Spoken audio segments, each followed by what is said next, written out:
hello everyone আজি আকৌ আহিলো এটা নতুন ডিজাইনৰ কেকৰ ভিডিও লৈ যেহেতু মই বহুত দিন কেকৰ ভিডিওবোৰ দিয়াই নাই তাকে ভাবিলো আজি এটা কেকৰ ভিডিওকে আপলোড কৰো চাই থাকিবচোন আজি কেকটো মই কেনেকৈনো বনাও আৰু আপোনালোকক মই স্ক্ৰিনত ফটো এখন লগাই দিছো আজি এই কেকটো বনাবলৈ মই অৰ্ডাৰ পাইছিলো তাকে ফটোখনৰ সৈতে সেম টু সেম কেকটো বনাব পাৰো নে নাই চাই থাকিব আপোনালোকে আৰু যদি ভাল লাগে তেনেহলে এটা লাইক আৰু কমেন্ট কৰিব একেবাৰে নাপাহৰিব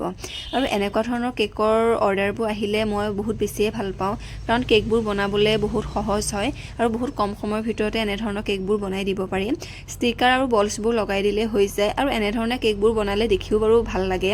আৰু কেকৰ এটো হৈছে ফাইনেল লুকটো আৰু কেকটো দেখিবলৈ কেনেকুৱা লাগিছে আপোনালোকে জনাবচোন ফটোখনৰ সৈতে সেম টু সেম বনাব পাৰিছনে নাই এটা কমেন্ট কৰি জনাবলৈ নাপাহৰিব